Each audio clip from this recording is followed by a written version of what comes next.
All right, this is my 2018 Hyundai Genesis. Well, it's not a Hyundai, it's a Genesis G80. This was previously known at 2015, 2016 year models as a Hyundai Genesis. I went with the silver color. Thought it looked really pretty. It's a 3.8 liter, and now I haven't gotten registered yet, so that's why I'm not covering that up. But it's a beautiful car. Bought it used with 84,000 miles on it. The only thing that didn't work was my radar cruise control. This panel right here is a little bit scuffed up, but I'd get on the freeway, be like, why is my cruise control not working? That's the problem. If that panel up there, if that radar is not working, your cruise control doesn't work. But it worked behind semis. It just didn't work behind any of the other trucks because this has that adaptive cruise control.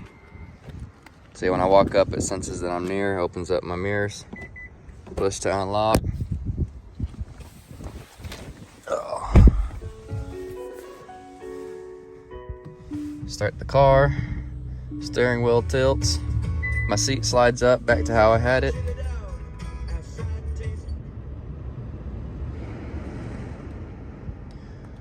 For reference, I came from a 2007 Camry, so this is a huge upgrade for me.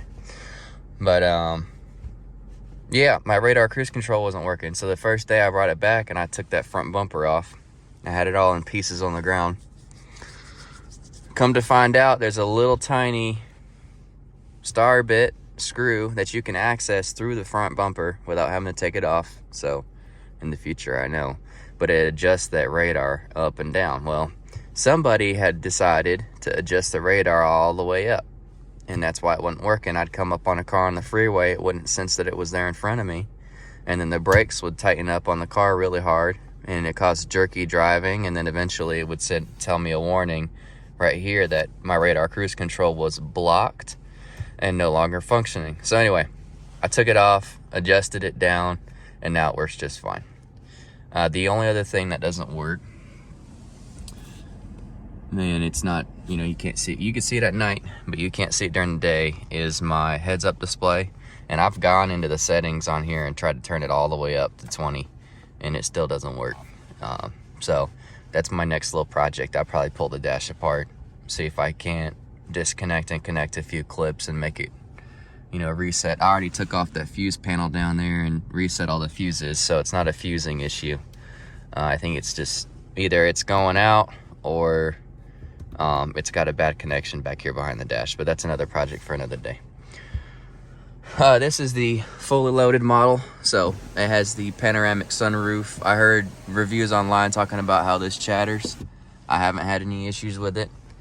84,000 miles. It runs and drives like brand new. Very, very well. Very smooth. The lane keep assist works great. It's got a beautiful audio system. One thing I really like is this climate function. I just have it set on auto at the temperature that I like, and then when my wife gets in the car, she can adjust her side and I can adjust mine, so I can be over here a little bit cooler and she can be over there a little bit warmer. That's how she likes it. Heated and cooled seats. The other thing I like, let me go ahead and put it in drive. If I press this right here, it'll give me a view of how I am in my parking space. So that's extremely handy. And then when I throw it in reverse, it also gives me a backup camera and keeps a 360 view. That is specific to the 2018 year models. 2015, 16, and 17, I don't think they had the 360. They had the camera views, they just didn't have the view where you could see all the way around your car, as far as I know. The other thing I love is this car's got the parking sensors, so if I get too close to something up in front, it'll give me a warning and let me know. So I'll go ahead and drive up to that pole.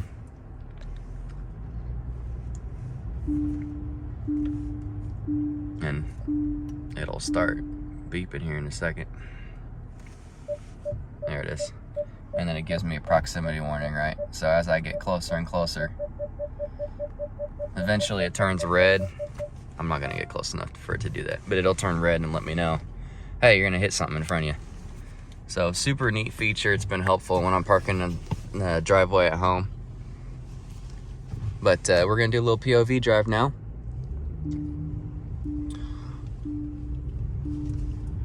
They had, I did a test drive in a 2015 5-liter, a 2016 3.8, and then I got this 2018 and I drove this one. And in my opinion, the 2018 was more refined.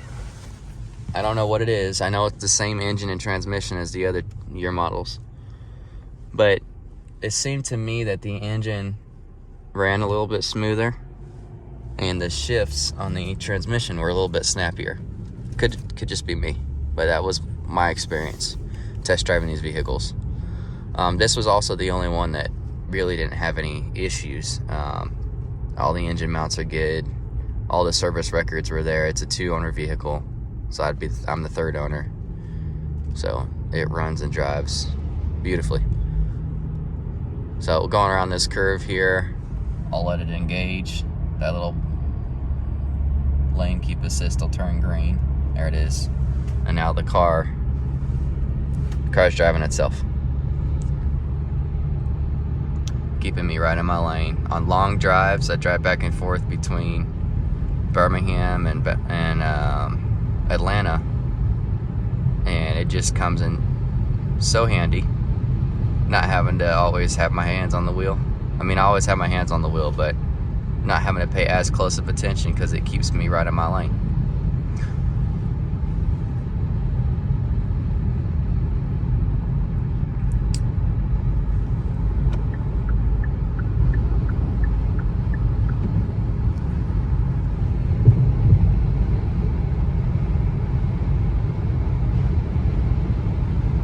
Let me go ahead and throw it over into sport. Okay, it's in sport now. One thing I was curious about with these Hondas, which is now known as a Genesis, is whether or not they rev match downshift on the paddle shifters. That's illegal, buddy. I hate when semi trucks do that. Flip a U-turn across a 4-lane highway. It's so stupid. Alright, so I'm gonna do a couple flicks down. 1, 2, 3, then punch it.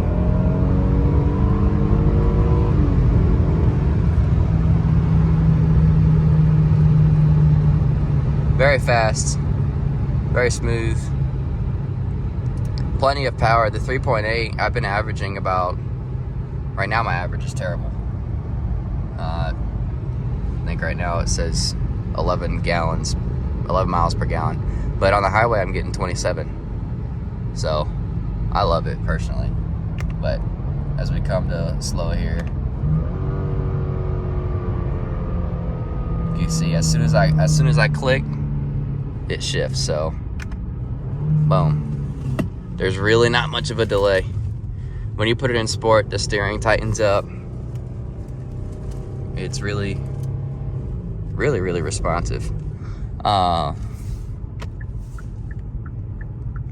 Driving this little subdivision here.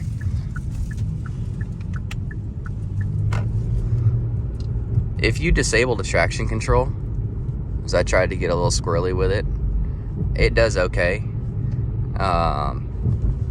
It gives you just enough to have fun but not hurt the car or hurt yourself, which is cool. But if you leave the traction control enabled, this car will not let you step out. When you go around the corner and punch it, it will not let you lose traction. It'll just completely neuter all the power to the rear wheels, which, depending on how you're wanting to drive the vehicle, is either a blessing or a curse. I appreciate it. I'm not trying to, spin out everywhere I go. My Camry did not have that feature. The traction control or whatever, it was terrible. It was a front wheel drive. Every time it rained, if my tires were, didn't have the best tread depth, they'd spin it every time I press the accelerator. This car doesn't do that. But we're gonna go ahead and go around this little roundabout here pretty quickly so you guys can see how it handles. keep in mind, this is the 3.8. This is not the 5-liter V8. It still handles really well.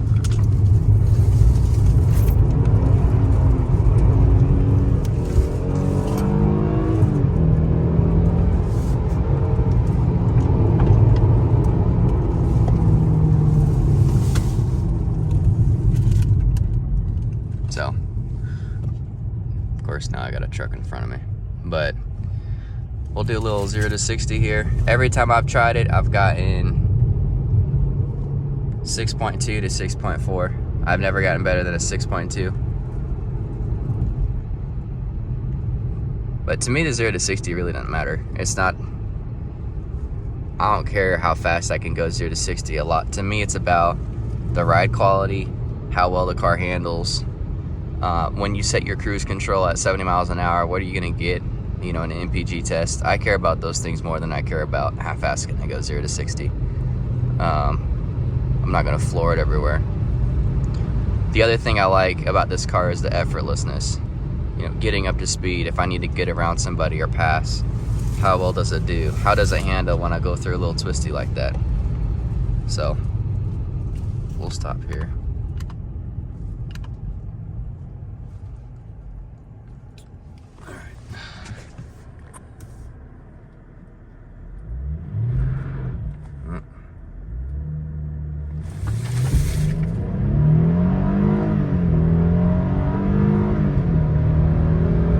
And 60.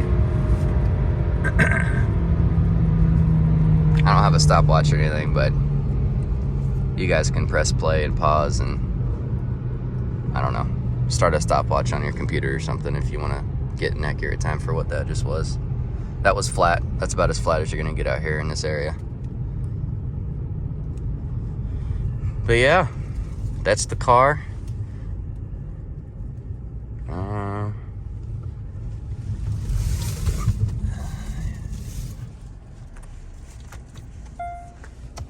This backup camera makes things so easy.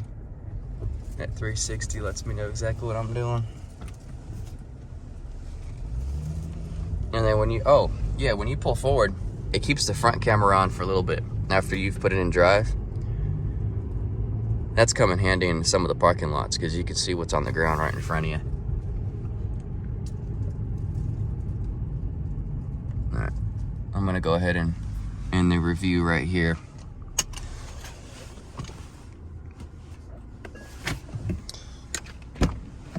When you shut the car off, slide your steering wheel up and your seat back so you can exit the car. Lock the doors, mirrors go in. It's the little things that I never thought were very important, but coming from a 2007 base model Camry to a 2018 top of the line Genesis has been a huge difference. So, if you got any questions, leave them in the comment section. Appreciate y'all.